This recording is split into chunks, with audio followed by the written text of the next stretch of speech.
My son-in-law locked me in the buffet kitchen. Stay here until the end. Your clothes are a disgrace. Desperate, I called my former housekeeper's son, a boy I treated like my own, now the CEO of the company where my son-in-law works. Nobody knew I was still in touch with him. When he entered the hall with 10 bodyguards, no one could have predicted what happened next. I'm glad to have you here. Follow my story until the end and comment the city you're watching from, so I can see how far my story has reached. My name is Patty, and I'm 65 years old. I never thought that at this stage of my life, I would be locked in a kitchen like a prisoner, tears streaming down my face while listening to laughter from the other side of the door. But here I was, trapped in the buffet kitchen at my son-in-law's company party, all because Grant decided my clothes were an embarrassment to the family. It started as what should have been a pleasant evening. My daughter Sarah had invited me to accompany them to Grant's company annual celebration. "Mom, it's important for Grant's career," she had said over the phone 3 days earlier. "All the executives will be there with their families. It would mean a lot if you came." I had been excited. It had been months since Sarah and I spent quality time together, and I thought this might be an opportunity to bridge the growing distance between us. I spent 2 days choosing my outfit, a navy blue dress I had bought at Walmart for $39, paired with my best black shoes that I had polished until they gleamed. Looking back, I realize how naive I was to think my best would be good enough for Grant's world. The venue was elegant, far more luxurious than anywhere I had ever been. Crystal chandeliers hung from the ceiling, and waiters in crisp white uniforms carried silver trays of champagne and hors d'oeuvres. I felt out of place the moment we walked in, but I tried to hold my head high. After all, I was there as Sarah's mother, and that should have been enough. For the first hour, everything seemed fine. Grant introduced me to a few colleagues as Sarah's mother, though I noticed he never mentioned my name. Sarah stayed close to me initially, pointing out different executives and their wives. I tried to make small talk, but I could sense the polite smiles and quick glances at my outfit.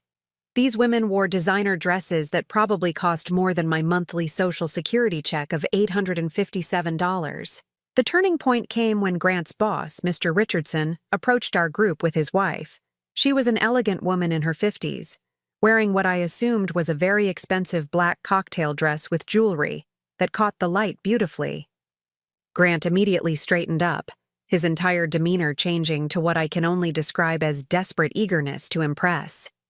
"Mr. Richardson, what an honor," Grant said, practically bowing. "I'd like you to meet my wife, Sarah." Sarah smiled graciously and shook hands with both Mr. and Mrs. Richardson. Then Grant's eyes fell on me, and I saw something shift in his expression. It was a look I had become familiar with over the 5 years he had been married to Sarah, a mixture of embarrassment and barely contained irritation. "And this is—" Grant paused, his voice trailing off as if he couldn't quite figure out how to explain my presence. "I'm Patty, Sarah's mother," I said, extending my hand with a warm smile. "It's lovely to meet you both." Mrs. Richardson shook my hand politely, but I caught the quick glance she exchanged with her husband. It was subtle, but after 65 years of life, you learn to read these things. I saw the way her eyes took in my dress, my shoes, my simple jewelry, and I felt my cheeks burn with embarrassment.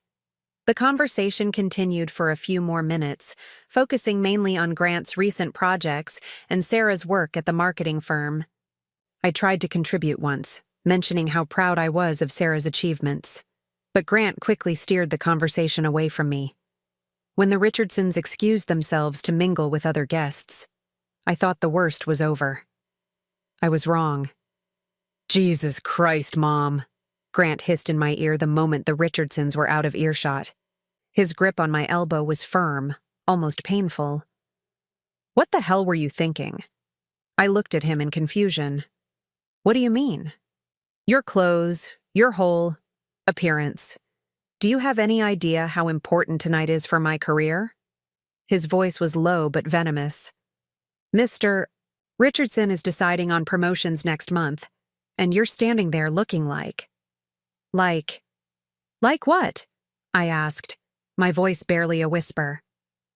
"Like the cleaning lady," he finished cruelly. The words hit me like a physical blow. I felt Sarah tense beside me, but she didn't defend me. She just stood there, her face flushed with what I realized wasn't anger at Grant's cruelty, but embarrassment at my presence.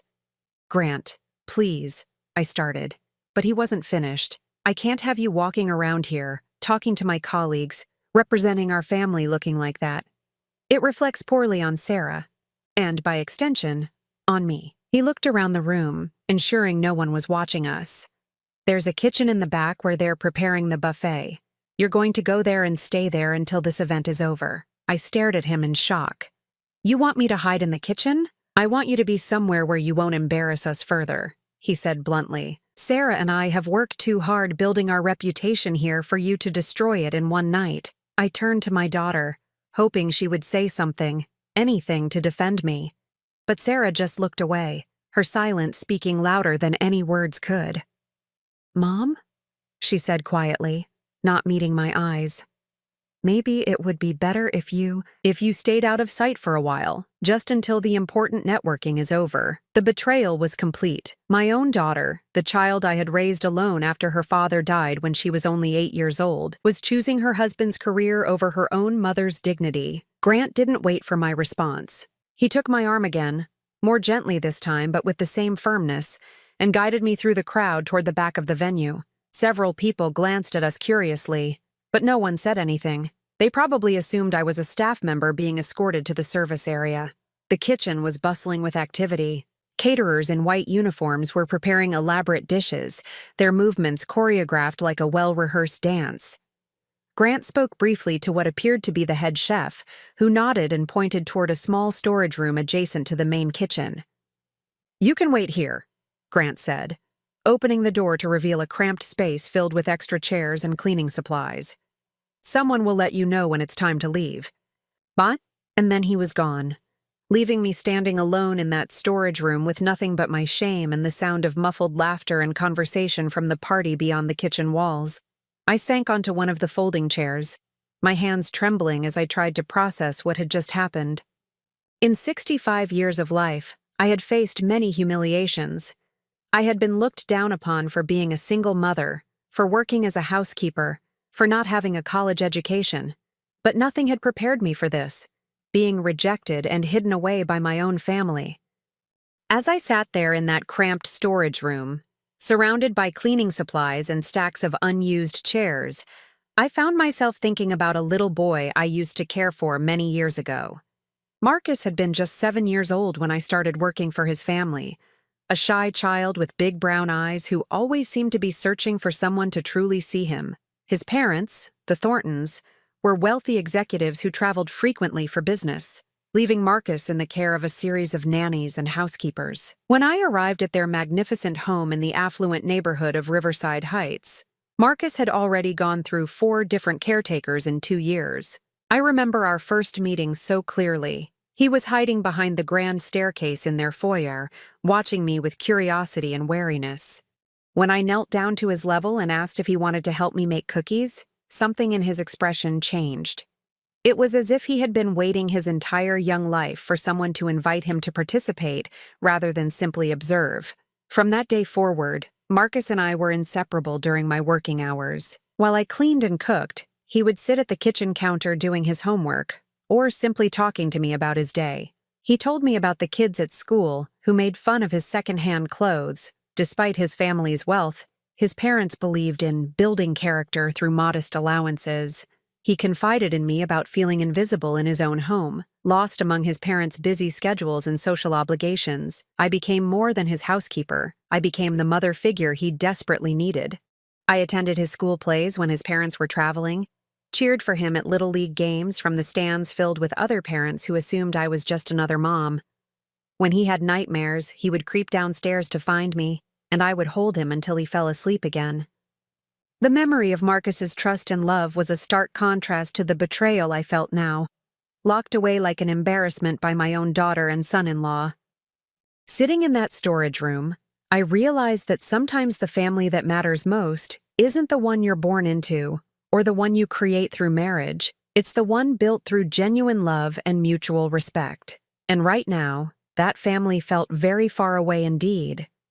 The sounds from the party continued to filter through the kitchen walls, a constant reminder of the celebration I was deemed unworthy to attend.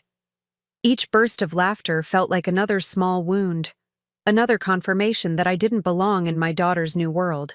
But deep down, in a place I hadn't accessed in years, something began to stir. A memory of strength, of dignity, of a time when I had been valued and loved unconditionally. And with that memory came the faint outline of an idea. A phone number I hadn't called in far too long, belonging to someone who might just remember the woman I used to be, before I allowed myself to be diminished by people who should have cherished me most. Alone in that storage room, with only the sound of kitchen staff bustling about beyond the door, I found myself drowning in memories I had tried so hard to bury. The familiar ache in my chest reminded me of countless other times I had been made to feel small, invisible, unworthy. But tonight felt different. Tonight, the rejection came from Sarah, the daughter for whom I had sacrificed everything. I closed my eyes and let myself remember the beginning, when Sarah was just 8 years old, and we were suddenly alone in the world. Her father, my husband David, had died in a construction accident on a Tuesday morning in October. One moment I was packing his lunch and kissing him goodbye. The next, I was sitting in a hospital waiting room being told that the man who had been my anchor for 10 years was gone. The insurance payout was minimal, $12,000 that barely covered the funeral expenses and a few months of bills. I had been a stay-at-home mother up until that point, with no college degree and no real work experience. But I had an 8-year-old daughter who needed food, shelter, and stability, so I did what I had to do. I started cleaning houses. It wasn't glamorous work, but it paid $25 an hour in cash, and the families I worked for often had children Sarah's age, which meant I could sometimes bring her along during school breaks. Sarah hated it from the very beginning. She was embarrassed by the smell of cleaning chemicals on my clothes, mortified when her classmates' mothers turned out to be my employers. "Why can't you get a real job?" she asked me once when she was 12, her voice filled with the kind of casual cruelty that only children can deliver so effortlessly. Jennifer's mom works in an office and wears nice clothes. She doesn't have to scrub other people's toilets. I remember the way her words cut through me, but I also remember choosing not to show my hurt. Instead, I explained to her about the bills we had to pay, about the college fund I was trying to build for her future, about the sacrifices we sometimes have to make for the people we love. She rolled her eyes and went to her room, slamming the door behind her. That pattern continued for years. As Sarah grew older, her embarrassment about my work only intensified. She would lie to her friends about what I did for a living, claiming I worked in domestic services, as if the euphemism somehow elevated the reality. She refused to let me attend parent-teacher conferences in my work clothes, insisting I change into something normal, even if it meant I would be late. By the time she reached high school, our relationship had become strained to the breaking point. Sarah was accepted into the honor society, made cheerleading squad, and dated the quarterback of the football team. She was building the kind of social status that my profession threatened to undermine. I became her secret shame, the mother she acknowledged only when absolutely necessary. The irony was that during those same years when Sarah was learning to be ashamed of me, I was forming the most meaningful relationship of my adult life, my bond with Marcus Thornton. I had started working for the Thornton family when Marcus was 7 years old, the same year Sarah entered high school. The contrast between the two children couldn't have been more stark. While Sarah was pulling away from me, trying to distance herself from what she saw as my failure, Marcus was drawing closer, desperate for the kind of maternal attention his wealthy but emotionally absent parents couldn't provide. The Thornton mansion was a 45-minute drive from our small apartment, but the pay was excellent. $200 for 8 hours of work, 3 times a week. Mrs. Thornton, a sharp-featured woman who worked as a financial consultant, had made it clear from our first meeting that she expected professionalism and discretion above all else. "We travel frequently for business," she had explained during my interview, her manicured fingers drumming against her mahogany desk. "Marcus is a quiet child who won't give you any trouble. He's very independent for his age. We just need someone to maintain the house and ensure he's fed and safe when we're not here." What she didn't mention was that their idea of frequent travel meant being gone more often than they were home, or that 7-year-old Marcus was so starved for attention that he would sit at the top of the stairs for hours, waiting for someone, anyone, to notice he existed. I'll never forget the first time I found him there, perched on the top step like a little sentinel, his small face pressed between the balusters as he watched me dust the foyer below. When our eyes met, he quickly looked away, as if he had been caught doing something wrong. "Hello there," I called up to him softly. "What's your name?" "Marcus," he whispered, his voice barely audible. "Well, hello, Marcus. I'm Patty. I'm going to be helping take care of the house while your parents are away." I climbed a few steps toward him, moving slowly so I wouldn't frighten him. "Are you hungry? I was just about to make some lunch." He nodded eagerly, and I could see the loneliness in his big brown eyes. When we got to the kitchen, I discovered that the refrigerator was stocked with expensive organic foods, but most of it required actual cooking, something that clearly wasn't happening regularly. There were a few frozen dinners and some fruit, but no evidence of anyone preparing real meals for this child. "What do you usually have for lunch?" I asked, opening various cabinets to get a sense of what was available. "Sometimes Mrs. Peterson makes sandwiches," he said, referring to the previous housekeeper. "But she didn't like to cook." I could read between the lines.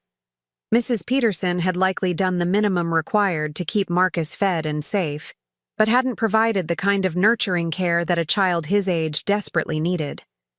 "Well, I love to cook," I told him, rolling up my sleeves. "How would you like to help me make some homemade mac and cheese?" His face lit up like I had just offered him the most wonderful gift in the world. For the next hour, we worked side by side in that gleaming kitchen, Marcus carefully measuring milk and cheese while I prepared the pasta. He chattered away, telling me about his school, his teacher, Miss Williams, and his favorite book about dinosaurs. As we cooked together, I learned that Marcus spent most of his time alone, entertaining himself with books and educational toys, while his parents worked 14-hour days or traveled to various business conferences. He had a nanny who picked him up from school and stayed with him until 6 o'clock, but she was more of a supervisor than a companion. "Do you miss your mom and dad when they're gone?" I asked gently as we waited for the mac and cheese to bake. He shrugged, but I could see the sadness in his expression. "They're usually gone anyway. Even when they're home, they're in their offices or on phone calls." My heart broke for this little boy who had everything money could buy, but nothing that truly mattered. In many ways, he reminded me of Sarah at that age, except while Sarah was angry about what we didn't have, Marcus seemed resigned to having everything except love. That first day set the tone for our relationship. Every Tuesday, Thursday, and Saturday, I would arrive at the Thornton house at 8 in the morning, and Marcus would be waiting for me in the kitchen, already dressed and ready for whatever adventure we might have together. While I cleaned, he would follow me from room to room, helping with small tasks and filling the silence with his endless questions and observations. I learned that he was incredibly bright for his age, reading at a level far beyond his grade and showing a natural aptitude for mathematics that his parents barely acknowledged. His teachers had recommended him for gifted programs, but his parents were too busy to attend the meetings or fill out the necessary paperwork. Gradually, I began taking on more responsibilities in Marcus's life.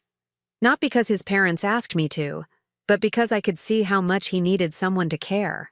I started arriving earlier to make him breakfast before school, ensuring he had a proper meal instead of the sugary cereal he usually grabbed on his way out the door. I packed healthy lunches with little notes tucked inside, the way I used to do for Sarah when she was younger. When Marcus's parents traveled, which was at least 2 weeks out of every month, I would stay overnight at the house to ensure he wasn't alone. During those times, our relationship deepened even further. We would cook dinner together, watch movies cuddled on the couch, and I would read to him before bedtime, all the nurturing activities that his biological parents were too busy to provide. The contrast with my relationship with Sarah during this period was heartbreaking. While I was giving Marcus the maternal love he craved, my own daughter was growing more distant by the day. She had started dating Grant during her junior year of high school, and he quickly became another source of embarrassment about my profession. I still remember the first time Grant came to our apartment to pick Sarah up for a date. We lived in a modest 2-bedroom unit in a working-class neighborhood, furnished with hand-me-downs and garage sale finds. When I opened the door to greet this well-dressed young man with his expensive car parked outside, I could see the judgment in his eyes immediately. "You must be Sarah's mother," he said politely, but his gaze was already moving past me, taking in the worn furniture and outdated decorations with barely concealed disdain. "Please call me Patty," I said, extending my hand with a smile. "Sarah's told me so much about you." He shook my hand briefly, his grip limp and disinterested. When Sarah appeared behind me, dressed in her prettiest outfit and practically glowing with excitement, Grant's entire demeanor changed. He became charming, attentive, focused entirely on her while treating me as if I were invisible. That dynamic never changed. For the 5 years they dated and the 5 years they've been married, Grant has treated me like an inconvenience at best, an embarrassment at worst, and gradually Sarah began to see me through his eyes. The final blow came tonight, in that kitchen, when my own daughter chose to side with her husband's cruelty rather than defend the mother who had sacrificed everything for her happiness and success. Sitting in that storage room, surrounded by cleaning supplies that reminded me so painfully of my years of hard work, I realized that Sarah had never understood the sacrifices I had made. She had never seen the late-night budgeting sessions where I stretched every dollar, the times I went without new clothes so she could have the latest fashions, the extra shifts I took to pay for her college education.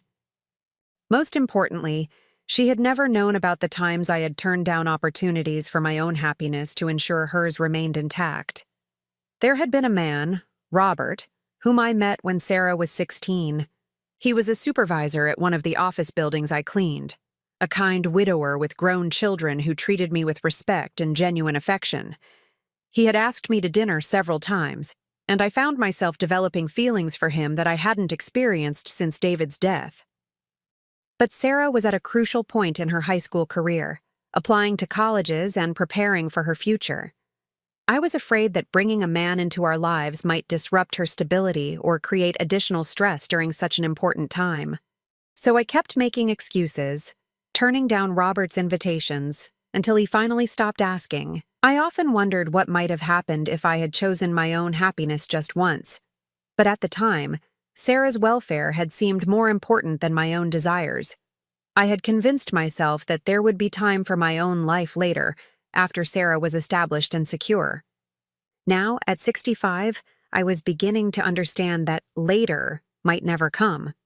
Sarah was established and secure, but instead of gratitude or even basic respect, I had received rejection and humiliation. The irony was that during all those years when I was sacrificing my own happiness for Sarah's future, I had found a different kind of fulfillment with Marcus. He had valued my presence, cherished my attention, and made me feel like the kind of mother I had always wanted to be. As I sat in that storage room, wiping tears from my cheeks with a paper napkin I found in my purse, I thought about the last conversation I'd had with Marcus before his family moved away when he was 15. It had been 8 years of the most rewarding relationship of my adult life, watching him grow from a lonely 7-year-old into a confident, caring teenager. "I'll never forget you, Patty," he had said, his voice thick with emotion as his parents packed their belongings for their move to California. "You saved me. You made me feel like I mattered." I had cried that day, not just because I was losing Marcus, but because I was losing the one relationship where I felt truly valued and appreciated. He had promised to stay in touch, and for a while he did. But time and distance have a way of changing things, and gradually our communication faded to Christmas cards and birthday wishes. Now, sitting alone and humiliated, I found myself wondering what had become of that sweet boy who had once made me feel like the most important person in the world. Somewhere in my purse was a phone with his number still programmed in, a number I had saved but never had the courage to call. Tonight, for the first time in years, I was considering reaching out to someone who had once loved me unconditionally, because right now, I needed to remember what that felt like. My hands shook as I pulled my phone from my purse. the dim light from the storage room's single bulb casting shadows across the cracked screen. I had carried Marcus's number with me for 8 years, updating it faithfully each time I got a new phone, but never finding the courage to use it. What would I say? How do you explain 8 years of silence? How do you reach out to someone you helped raise when your own daughter has just rejected you? The sounds from the party filtered through the kitchen walls. Laughter, clinking glasses, conversations about promotions and quarterly reports. Grant's world, where I clearly didn't belong. But sitting there among the cleaning supplies, I realized I was tired of accepting other people's judgments about my worth. I was tired of being invisible, tired of being ashamed, tired of pretending that my feelings didn't matter. Marcus had always seen me. Even as a 7-year-old child, he had looked at me and seen someone worthy of love and respect. Maybe, just maybe, that hadn't changed. I scrolled through my contacts until I found his name, Marcus Thornton. Below, it was a California number that I hoped was still current. My finger hovered over the call button for what felt like an eternity. What if he didn't remember me? What if he was busy with his own family now, his own life? What if 8 years had erased the bond we once shared? But then I thought about Grant's cruel words, about Sarah's betrayal, about the way they had both looked at me like I was something to be hidden away. I thought about all the nights I had held Marcus when he had nightmares, all the school events I had attended when his parents were too busy, all the times I had been the only person in his world who truly cared about his happiness. I pressed the call button before I could change my mind. The phone rang once, twice, 3 times. I was preparing myself for voicemail when a familiar voice answered. Deeper now, but unmistakably him. Hello? For a moment I couldn't speak. It was Marcus, but the voice of a man, not the boy I remembered. Marcus? I whispered, my voice barely audible.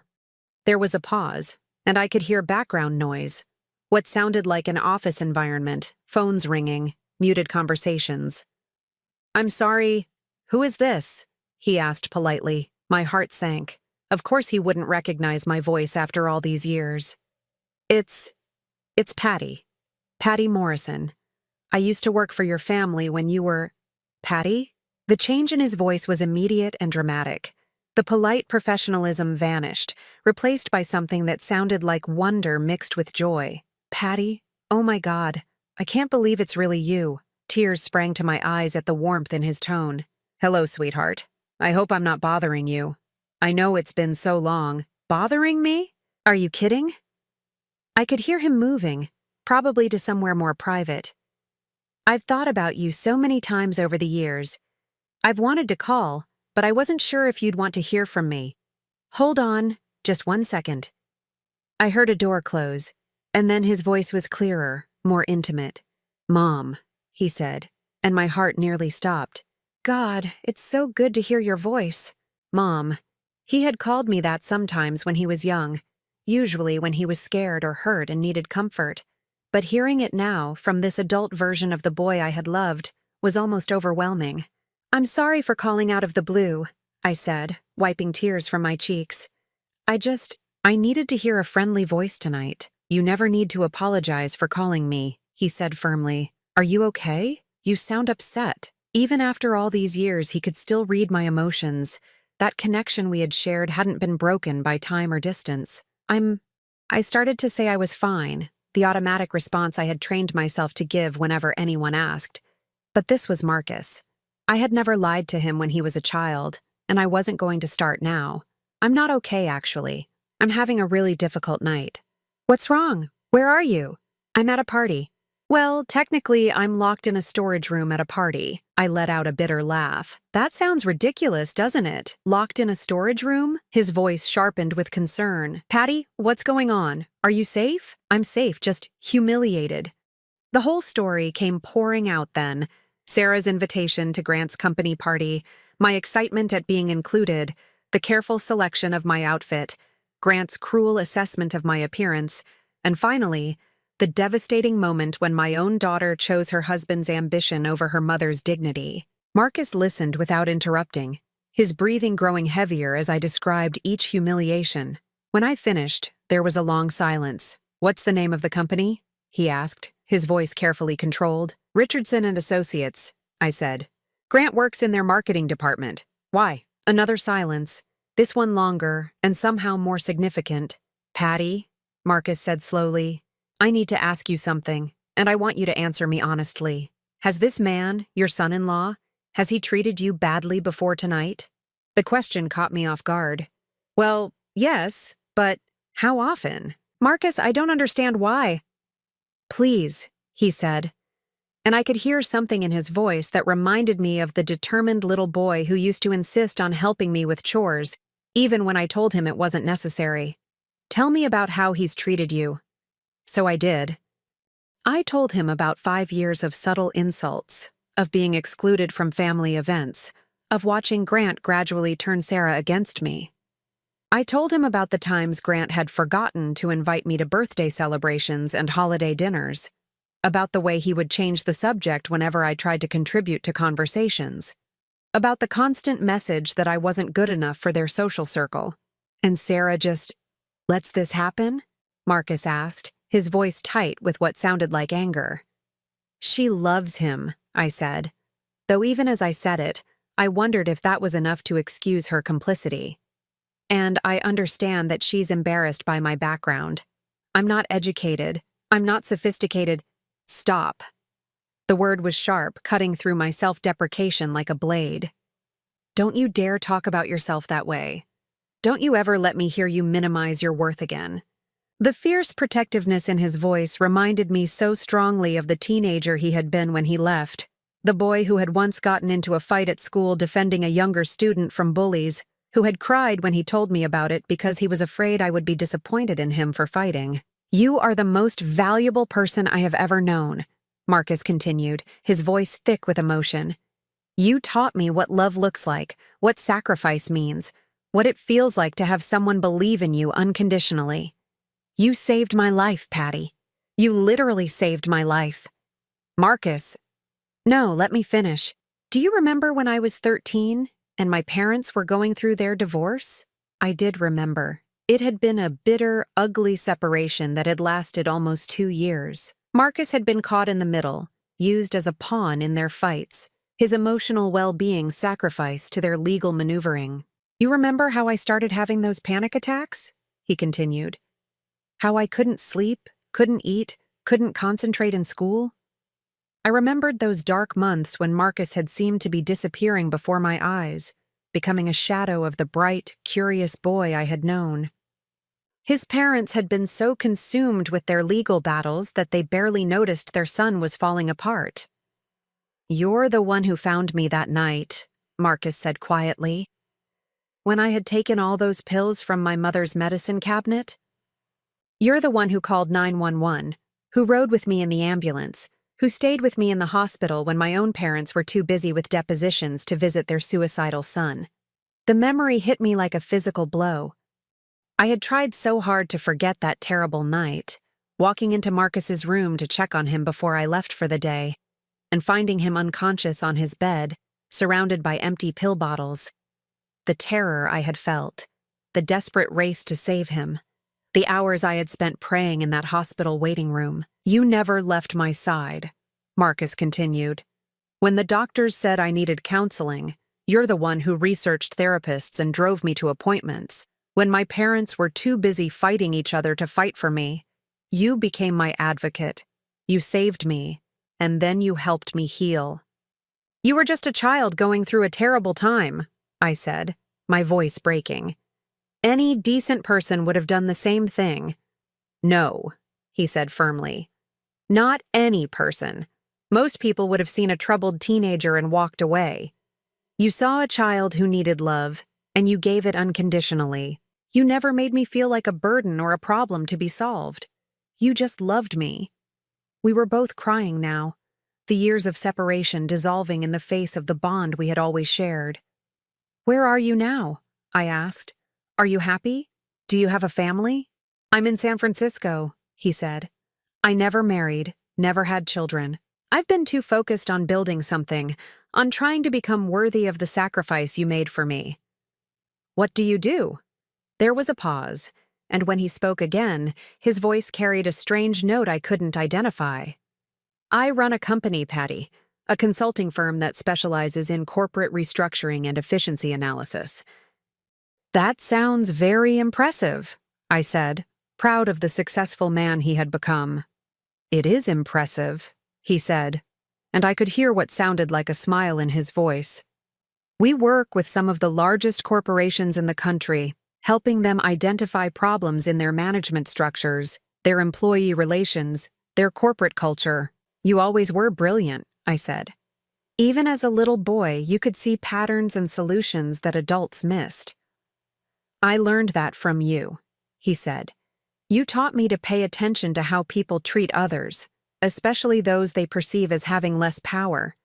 You taught me that how someone treats the people who work for them says everything about their character. Something in his tone was making me nervous, though I couldn't pinpoint exactly what it was. Marcus, why are you asking me all these questions about Grant and the company? Another pause, longer this time. Patty, what's the address of this party?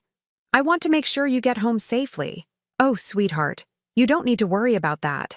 I can take a taxi, please, he said, and his voice carried the same stubborn determination I remembered from his childhood. Just tell me where you are. I gave him the address of the hotel where the party was being held, still not understanding why he seemed so concerned about my transportation. Stay right where you are, he said. Don't go back out to that party. Don't let anyone make you feel ashamed. And don't you dare apologize to anyone for being exactly who you are. Marcus, I don't understand. You will, he said, and I could hear movement on his end of the line, the sound of a door opening. I'm on my way. You're coming here? But it's probably an hour drive from San Francisco, and it's already 9:30 at night. I'll be there in 20 minutes, he said, and there was something in his voice that sent a chill down my spine. Not a bad chill, but something that suggested the night was about to take a very different turn. 20 minutes? How is that possible? Because, Mom, he said, and the love in his voice was mixed with something else now. Something that sounded almost like anticipation. I'm already in the building. The line went dead, leaving me sitting in that storage room with my heart pounding and my mind racing. How could Marcus be in the building? What had he meant when he said he would be there in 20 minutes? And why did I have the strangest feeling that everything was about to change in ways I couldn't possibly imagine? I looked around the cramped storage room that had been my prison for the past hour, and for the first time since Grant had locked me away, I didn't feel ashamed. I felt something else entirely. A growing sense that the little boy I had loved and protected was now a man who was about to return that protection in ways I never could have dreamed possible. I sat in that storage room for exactly 18 minutes, watching the clock on my phone and trying to make sense of Marcus's words. How could he possibly be in the building already? And what had he meant when he said he'd be there in 20 minutes if he was already here? The confusion was almost as overwhelming as the relief I felt at hearing his voice again. For the first time in hours, I didn't feel completely alone. Somewhere in this building was someone who truly cared about me. Someone who remembered my worth even when I had forgotten it myself. At exactly 9:52, there was a soft knock on the storage room door. Patty? Marcus's voice came through the thin wood, and my heart leaped with recognition. I stood up quickly, smoothing my dress and running my hands through my hair. After 8 years, I was about to see the boy I had raised, now a grown man.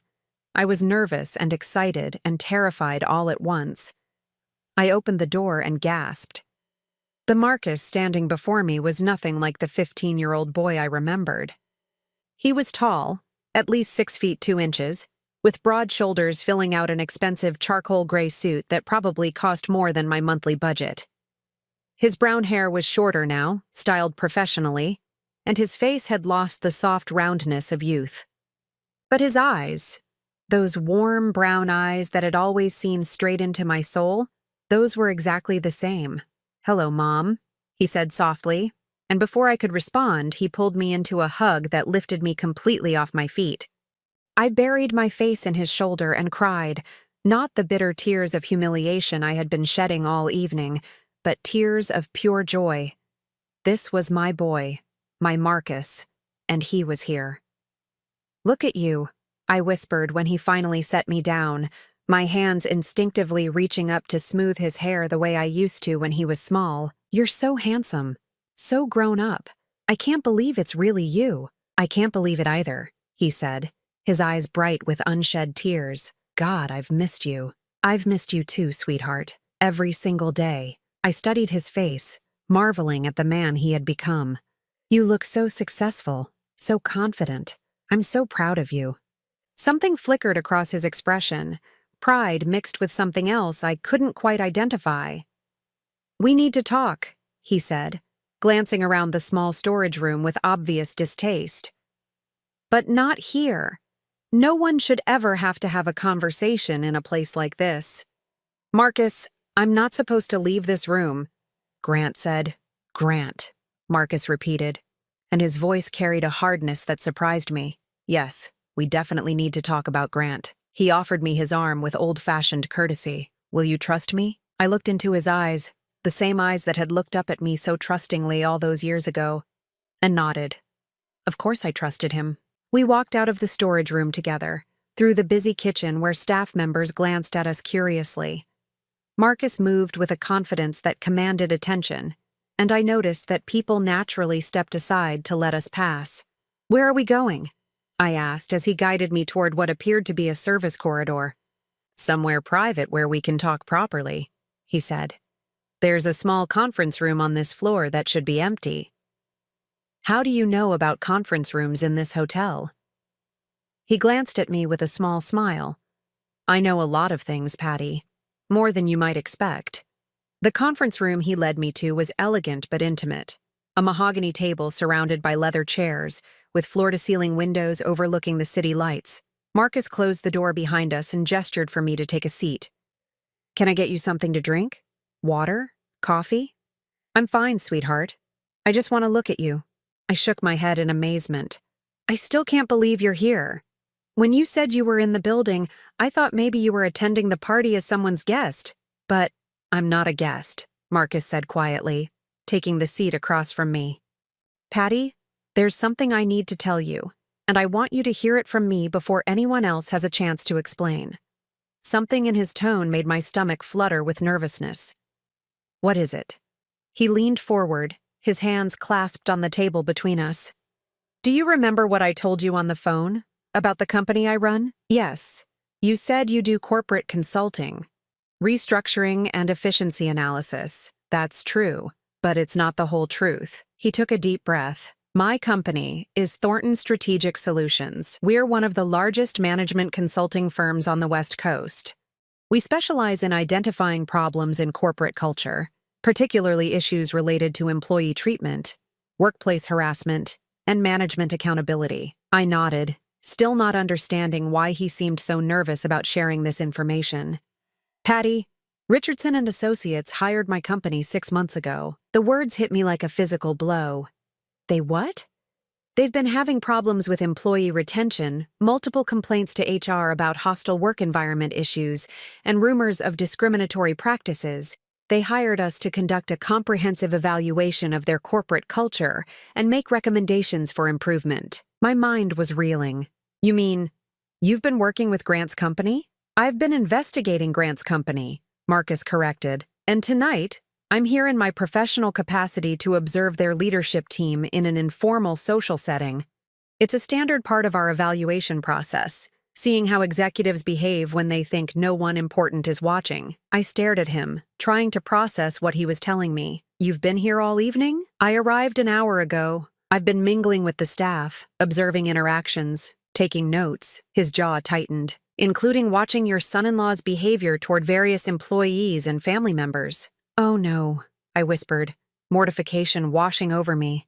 You saw what happened? I saw enough, he said grimly. I saw a man who thinks his position gives him the right to humiliate and isolate anyone he perceives as beneath his status. I saw someone who lacks the basic human decency that any company should expect from its employees, let alone its management team.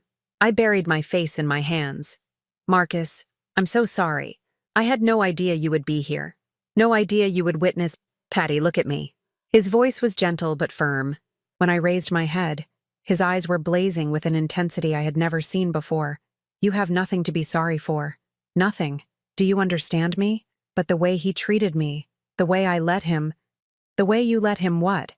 exist in your family, love your daughter, try to be a part of their lives despite being shown over and over again that you're not welcome. Marcus shook his head. You've done nothing wrong. He's the one who should be ashamed, not you. I felt tears threatening again. I just wanted to be a good mother-in-law. I wanted Sarah to be happy. And what about your happiness? Marcus asked. When was the last time anyone in your family asked about that? The question hung in the air between us, unanswered because we both knew the truth. I need to tell you something else, Marcus continued. Something I saw tonight that goes beyond just poor treatment of you. What do you mean? I've been watching Grant interact with his colleagues all evening. I've seen him berate a young intern for spilling wine on his shoe, watched him make inappropriate comments to several female staff members, and observed him taking credit for a project that was clearly completed by his subordinates. Marcus's professional demeanor was back now, his voice crisp and analytical. This man isn't just a bad son-in-law, Patty. He's a liability to any company that employs him. My heart started beating faster. What are you saying? I'm saying that my report to Richardson and Associates is going to include a very detailed assessment of Grant's character and conduct. And based on what I've observed tonight, including his treatment of you, my recommendation is going to be that he's not suitable for a leadership position in any company that values ethical behavior and employee welfare. I stared at him in shock. You're going to recommend that he be fired? I'm going to recommend that he be evaluated very carefully by HR, with particular attention paid to his interactions with subordinates and his demonstration of company values. Marcus's smile was cold and professional. What they decide to do with that information is up to them. But Marcus, if Grant loses his job, it will affect Sarah too. Their mortgage, their lifestyle, will be their problem to solve. Marcus finished firmly. Patty, you can't continue to prioritize the welfare of people who treat you with contempt. You can't keep sacrificing your own dignity to protect people who wouldn't lift a finger to protect yours. He was right, and I knew it. But the maternal instinct to shield Sarah from consequences, even when those consequences were deserved, was hard to overcome. There's something else, Marcus said, his voice softening slightly. Something I need to ask you. What? How long has it been since someone stood up for you? How long since someone told the people hurting you that their behavior was unacceptable? The question hit me harder than I expected. I thought back over the years, the small humiliations, the casual dismissals, the gradual erosion of my place in my own daughter's life. Through it all, I had been alone, making excuses for behavior that should have been inexcusable, accepting treatment that no one should have to endure. I can't remember, I whispered. Marcus reached across the table and took my hands in his. They were strong hands now, capable hands, but his touch was as gentle as it had been when he was 7 years old and afraid of thunderstorms. That ends tonight, he said firmly. I'm here now, and I'm not going to let anyone treat you badly ever again. Not Grant, not Sarah, not anyone. Marcus, you can't. I can, he interrupted. I'm not a powerless child anymore, Patty. I have resources, influence, and most importantly, I have the power to make sure that anyone who hurts you faces consequences for their actions.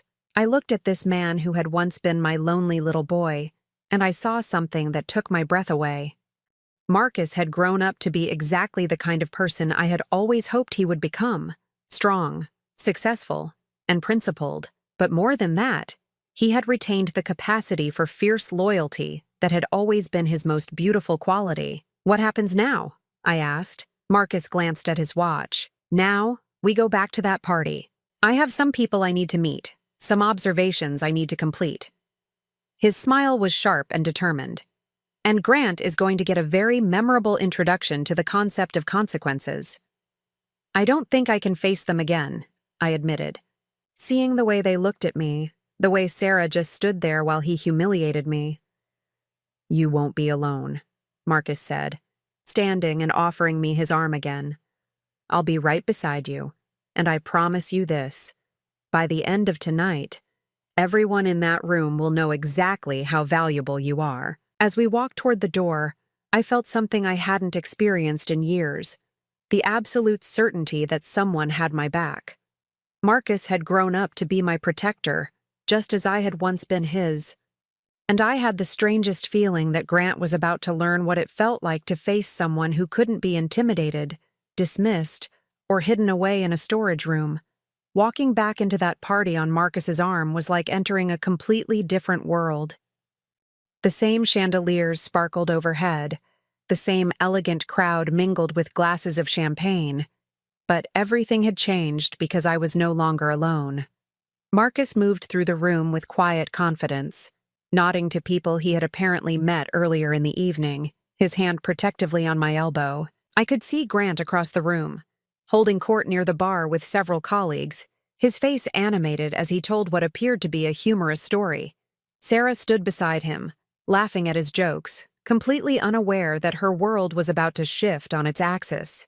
"Remember," Marcus murmured in my ear, "you have nothing to be ashamed of. Hold your head high." I straightened my shoulders and lifted my chin. The navy blue dress that Grant had deemed so inappropriate suddenly felt like armor.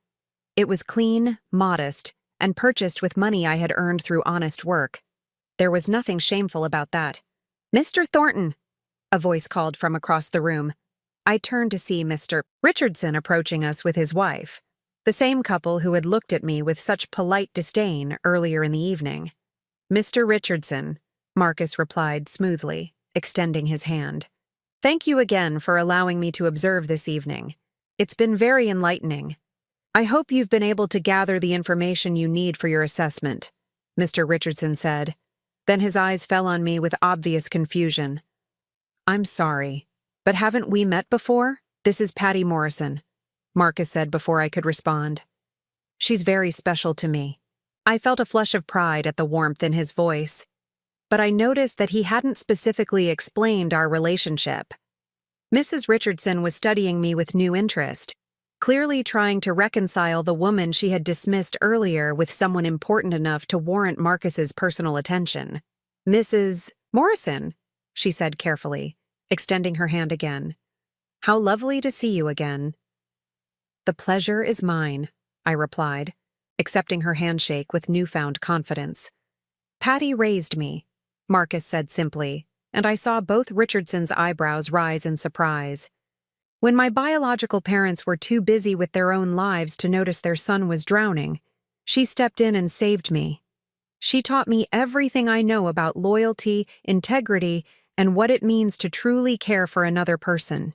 The weight of his words settled over the conversation like a warm blanket. Mrs. Richardson's expression shifted completely, her polite social mask replaced by genuine interest. "How wonderful," she said, and this time her smile was real. "You must be incredibly proud of what Marcus has accomplished." "I am," I said, looking at the man who had once been my scared, lonely little boy. "But I'm not surprised. He was always exceptional." "Mr. Richardson," Marcus said, "I was hoping to speak with you privately before I leave this evening. I have some preliminary observations that I think you'll find quite interesting." "Of course," Mr. Richardson nodded. "Shall we use the small conference room upstairs?" "Actually," Marcus glanced around the room, "I think it might be more valuable for you to observe some of the dynamics I've been noting firsthand. Would you mind if we conducted this conversation here, in the context of the social environment?" Mr. Richardson looked intrigued. "Certainly.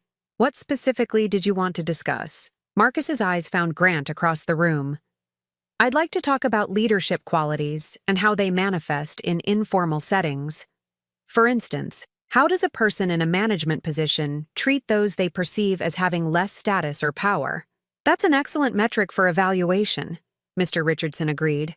"Character often reveals itself most clearly in unguarded moments." "Precisely." Marcus's voice carried the authority of someone accustomed to being listened to. "For example, I observed one of your marketing department managers this evening demonstrating some concerning behaviors." My heart started beating faster as I realized what Marcus was doing. He wasn't just going to file a quiet report later. He was going to address Grant's behavior directly, in front of his boss, with me standing right there as a witness. "Which manager?" Mr. Richardson asked, his tone becoming more serious. "Grant Morrison," Marcus said, and I felt a jolt at hearing my married name used in this context. He's married to Mrs. Morrison's daughter. Mr. Richardson's eyes widened as he made the connection, and I saw him glance at his wife with a look that suggested they were both remembering their earlier encounter with me. "What specific behaviors did you observe?" Mr. Richardson asked carefully. Marcus pulled out a small notebook from his jacket pocket. Apparently, he had been taking actual notes throughout the evening. At approximately 8:45, I witnessed Mr. Morrison verbally berating a young woman who appeared to be an intern for accidentally bumping into him and spilling a small amount of wine on his shoe. His language was inappropriate for any workplace interaction, and his tone suggested a pattern of bullying behavior toward subordinates. Mr. Richardson's expression darkened. "I see. What else?" At 9:15, I observed him taking credit for what appeared to be another employee's work while speaking to a potential client. When the actual project manager tried to clarify their role in the presentation, Mr. Morrison cut them off and redirected the conversation. Marcus flipped a page in his notebook, his voice remaining professionally neutral while delivering what amounted to a devastating character assassination. "But perhaps most concerning," Marcus continued, "was his treatment of a family member. At approximately 9:30, I witnessed Mr. Morrison physically escort an elderly woman to a storage room in the kitchen area and lock her inside because he was embarrassed by her appearance. The silence that followed was deafening. Mr. Richardson stared at Marcus, then at me, his face cycling through shock, confusion, and dawning outrage. "He locked a family member in a storage room?" Mrs. Richardson whispered, her hand flying to her chest. "The elderly woman was his mother-in-law," Marcus said, his eyes meeting mine with a look of fierce protectiveness. "This woman, who raised his wife as a single mother, who worked multiple jobs to ensure her daughter could attend college, who has never asked for anything except basic respect and inclusion in family events." I felt tears pricking my eyes, but they weren't tears of shame anymore. They were tears of gratitude for having someone who saw my worth and wasn't afraid to defend it. "Where is Mr. Morrison now?" Mr. Richardson asked, his voice tight with controlled anger. Marcus nodded toward the bar area where Grant was still entertaining his colleagues, completely oblivious to the conversation taking place 20 feet away. "Would you like to observe his behavior when confronted with accountability?" Marcus asked. Mr. Richardson straightened his tie, his jaw set with determination. "Yes, I would." What happened next unfolded like a scene from a movie, except it was real, and I was living it. Marcus, still with me on his arm, approached Grant's group with Mr. and Mrs. Richardson flanking us. Grant was in the middle of what appeared to be a boastful story about some client interaction when he noticed our approach. "Mr. Richardson!" Grant exclaimed, his face lighting up with the same desperate eagerness to impress that I had witnessed earlier. "What a pleasure. I was just telling everyone about the Henderson account and how we—" "Mr. Morrison," Mr. Richardson interrupted, his tone formal and cold. "I understand you've been entertaining your colleagues this evening." "Well, yes, sir," Grant replied, clearly confused by his boss's tone, but still smiling. "It's been a wonderful party. Really brings everyone together." "Indeed," Mr. Richardson said. "It certainly reveals character. I'd like you to meet someone." Grant's eyes flicked to Marcus with polite interest, then to me with barely concealed annoyance. "This is Marcus Thornton," Mr. Richardson continued. "He's the CEO of Thornton Strategic Solutions, the consulting firm we hired to evaluate our corporate culture." The color drained from Grant's face so quickly I thought he might faint. His eyes darted between Marcus and Mr. Richardson, and I could practically see his mind racing as he tried to calculate how much trouble he was in.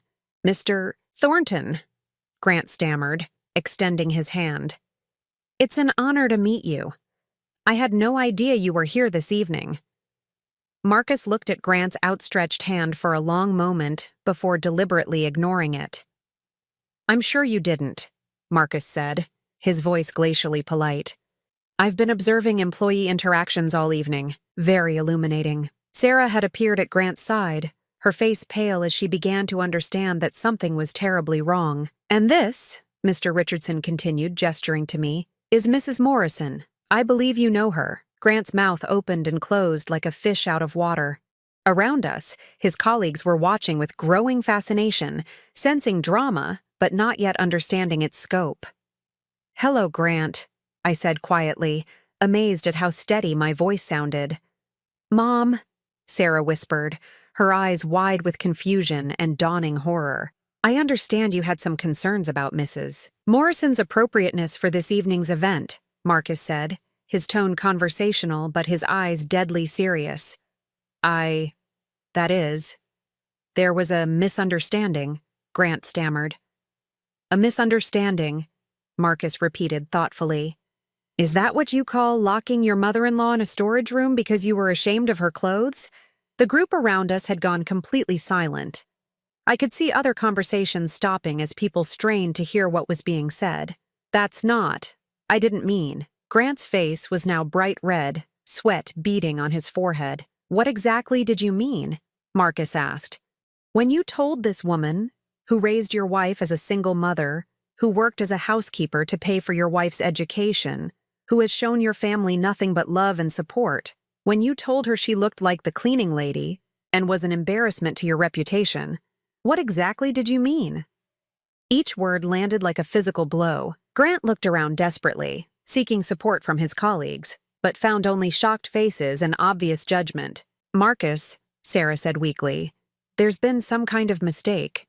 "The only mistake," Marcus said, turning his attention to my daughter, "was made by people who forgot that treating others with basic human decency isn't optional, regardless of their social status or financial circumstances. Mr.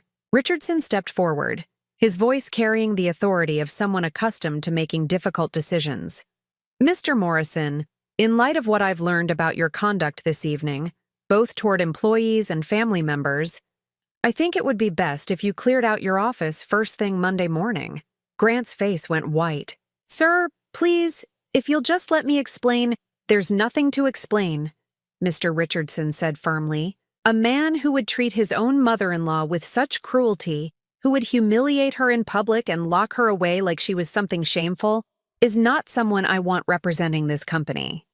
The circle of colleagues around us had grown larger, and I could see phones being discreetly raised as people began recording what was clearly going to be office legend for years to come. Grant turned to Sarah desperately, but my daughter was staring at me with an expression I couldn't quite read. Shock, certainly, but also something that might have been the beginning of understanding. "Mrs. Morrison," Mr. Richardson said, turning to me with obvious respect, "I owe you an apology. When my wife and I met you earlier this evening, we didn't realize who you were or the significance of your presence here." "You couldn't have known," I said graciously, though inside I was marveling at this complete reversal of fortune. "Actually, we could have," Mrs. Richardson interjected, her voice filled with regret. "We could have taken the time to actually speak with you, to show basic courtesy to another human being regardless of their perceived social status. I'm ashamed of our behavior." Marcus put his arm around my shoulders, pulling me close in a gesture that was both protective and proud. "Mrs. Morrison raised me when my own parents were too self-absorbed to notice their son was falling apart," he said, addressing the crowd that had gathered around us. "She taught me that character isn't measured by wealth or status, but by how you treat people who can't necessarily help you in return.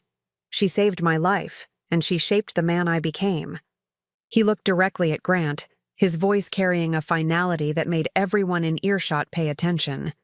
"Anyone who would treat such a woman with disrespect has revealed everything I need to know about their character, and it's not character that belongs in any workplace I'm consulting for." Grant opened his mouth one more time, but no sound came out. He looked around the room at faces that ranged from disgusted to pitying, and I saw the exact moment when he realized that his social and professional life had just imploded spectacularly. And for the first time in 5 years, I felt like someone had finally stood up for me. 3 months later, I stood in the kitchen of Marcus's San Francisco home, watching him tie his tie in preparation for another day at the office. The morning sun streamed through the large windows, illuminating the comfortable space that had become my haven, a place where I was valued, cherished, and treated like the family I had always been to him. "You don't have to make breakfast every morning," Marcus said, adjusting his collar in the reflection of the stainless steel refrigerator. "Mrs. Chen is perfectly capable of handling the cooking." "Mrs. Chen is lovely," I replied, flipping pancakes on the griddle. "But she doesn't make them the way you like them. Besides, this gives us time to talk before your day gets crazy." He smiled, the same warm expression that had melted my heart when he was 7 years old, and asked if he could help me bake cookies. "I have some news," he said, settling into his chair at the kitchen island. "The Richardson case is officially closed. Their company culture audit is complete, and they've implemented all of our recommendations." "And Grant?" I asked, though I wasn't sure I really wanted to know. "Still unemployed, as far as I know. Turns out word travels fast in corporate circles. When potential employers call for references and hear about what happened at that party." Marcus shrugged. "Let's just say his reputation has preceded him." I set a plate of pancakes in front of him, along with the real maple syrup he had loved since childhood. I felt a complex mix of emotions about Grant's situation. Not satisfaction exactly, but a sense that consequences had finally caught up with someone who had spent years avoiding them. "Sarah called yesterday," I said quietly, settling into the chair across from him. Marcus looked up from cutting his pancakes, his expression carefully neutral. "How is she?" "Struggling. The divorce was finalized last week, and she's had to move into a much smaller apartment. She's working 2 jobs now, her regular position at the marketing firm and weekend shifts at a retail store."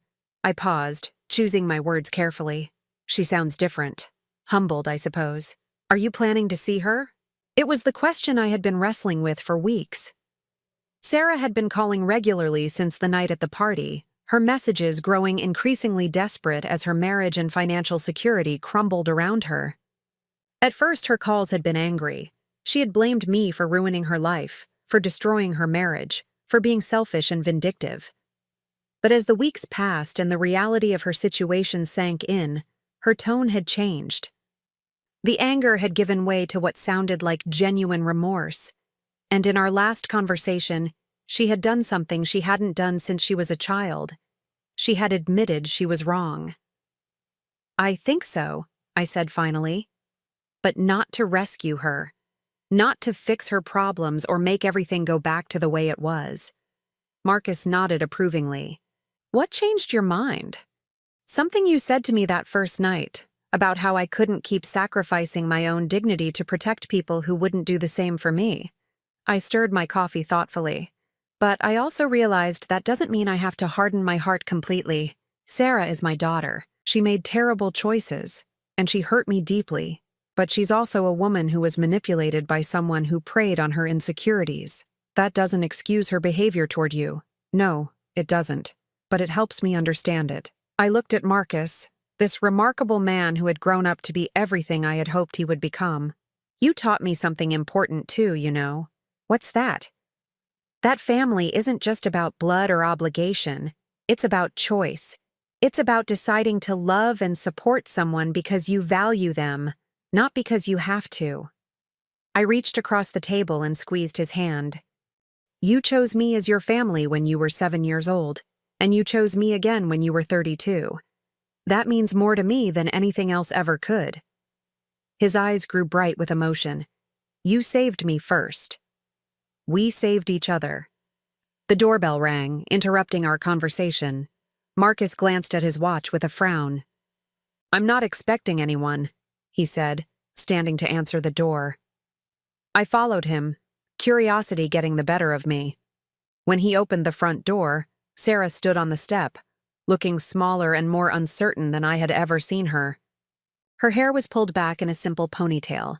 She wore jeans and a plain blouse, and she was clutching a small bouquet of daisies, my favorite flowers, though I was surprised she remembered. "Mom," she said, her voice barely above a whisper. "I know I don't have the right to just show up here, but I was hoping we could talk." Marcus stepped aside without a word, his expression carefully neutral but not unwelcoming. Sarah's eyes went to him, and I saw her swallow hard before speaking. "Marcus, I owe you an apology. What I allowed Grant to do to my mother was inexcusable, and I'm ashamed that it took losing everything for me to see how wrong I was." He studied her for a long moment. The apology you owe isn't to me. Sarah nodded, tears beginning to slide down her cheeks as she turned back to me. Mom, I don't even know where to start. What Grant did to you that night, what I let him do for years, there's no excuse for it. No, there isn't, I agreed, but my voice was gentle. I was so caught up in trying to fit into his world, trying to be the kind of wife he wanted, that I lost sight of who I really was. I let him convince me that you were somehow embarrassing, that your background reflected poorly on me. She wiped her eyes with the back of her hand. But you weren't the embarrassment, Mom. I was. I was embarrassed by the sacrifices you made for me instead of being grateful for them. I felt my own eyes filling with tears as I listened to words I had waited years to hear. I threw away the most important relationship in my life for a man who turned out to be cruel and selfish, Sarah continued. And I don't know if I can ever make up for that, but I want to try. If you'll let me. I looked at my daughter, really looked at her, and saw not the polished, status-conscious woman she had become, but the little girl who used to crawl into my bed during thunderstorms and tell me about her dreams and fears. That little girl was still in there somewhere, buried under years of poor choices and misplaced priorities.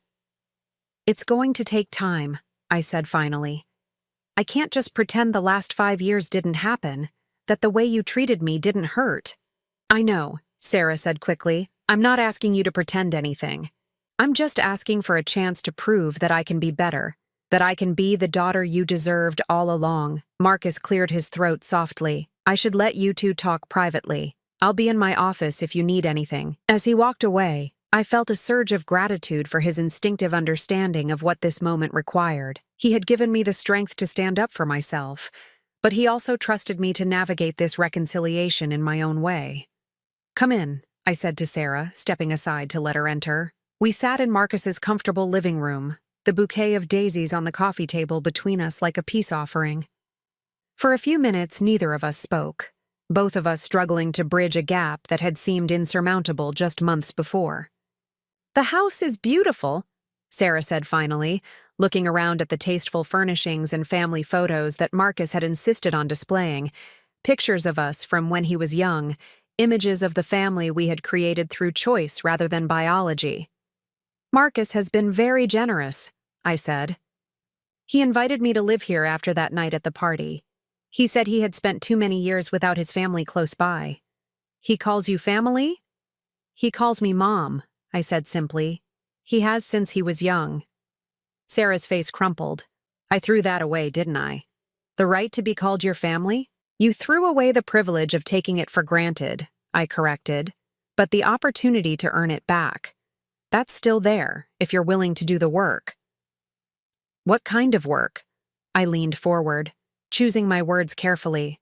The work of rebuilding trust.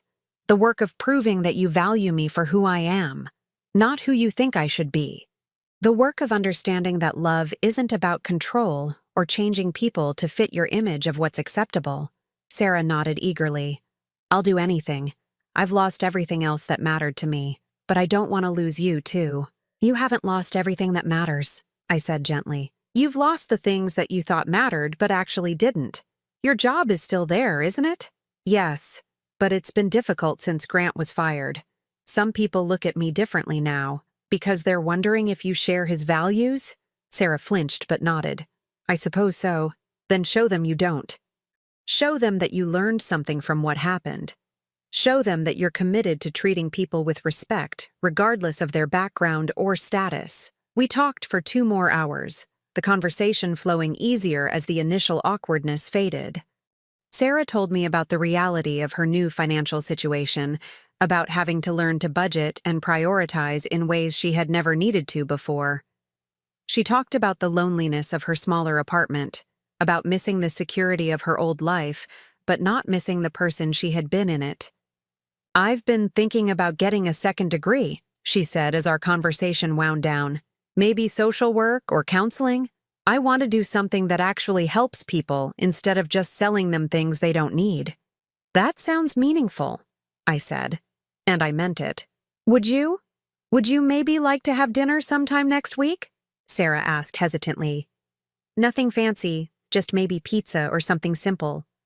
I'd like to hear about your life here, about what makes you happy. I looked at my daughter, this woman who had hurt me so deeply but who seemed genuinely committed to change, and made a decision that felt both terrifying and right. I'd like that, I said. When Sarah left, clutching my phone number written on a piece of paper like it was precious, I found Marcus in his office reviewing documents for his next consulting project. "How did it go?" he asked, looking up from his laptop. "It was a beginning," I said, settling into the chair across from his desk. "Not a resolution, but a beginning. Are you okay with that?" "I think so. For the first time in years, I feel like I have choices. I can choose to forgive her gradually, on my own terms. I can choose what kind of relationship I want to have with her going forward. I can choose to protect my own peace while still being open to reconciliation." Marcus smiled. "Those sound like healthy choices." "I learned from the best," I said, looking around his office at the diplomas and awards that testified to his success. "You know, I spent so many years feeling like I had failed as a mother because Sarah was ashamed of me. But looking at you, at the man you became, at the way you've built your life around principles instead of just profit, I think maybe I did something right after all." "You did everything right," Marcus said firmly. "You taught me that love isn't conditional on success or status. You taught me that character matters more than credentials. You taught me that the measure of a person isn't what they have, but how they treat others. And you taught me that family is something you build, not just something you're born into." "So what happens now?" Marcus asked. I thought about Sarah's tentative smile, about the difficult work of rebuilding trust, about the possibility of genuine reconciliation with my only child. I thought about Marcus's unwavering love, about the security and respect I had found in his home, about the family we had created through choice and commitment. "Now," I said, feeling lighter than I had in years, "I get to live as the woman I always was inside, valued, cherished, and surrounded by people who see my worth. I get to be a mother to you, the way I always have been. And maybe, if Sarah proves she's serious about change, I get to be a mother to her again too, but on terms that honor both of us. And if she doesn't follow through? Then I'll be sad, but I won't be devastated. Because I've learned something important. My worth isn't dependent on other people's recognition of it. I'm enough, just as I am." Marcus stood up and came around his desk to hug me, the same way he had when he was small and needed comfort. "Yes, you are," he said. "You always were." Standing in that embrace, surrounded by the quiet luxury of a home where I was treasured, I realized that sometimes the greatest victories don't come from changing other people's minds about your value. Sometimes they come from remembering your worth yourself and refusing to accept anything less than the love and respect you deserve. The little boy I had saved had grown up to save me in return. My daughter might learn to value me again, or she might not. But either way, I would be fine, because I was finally, truly home. Now I'm curious about you who listened to my story. What would you do if you were in my place? Have you ever been through something similar? Comment below. And meanwhile, I'm leaving on the final screen 2 other stories that are channel favorites, and they will definitely surprise you. Thank you for watching until here.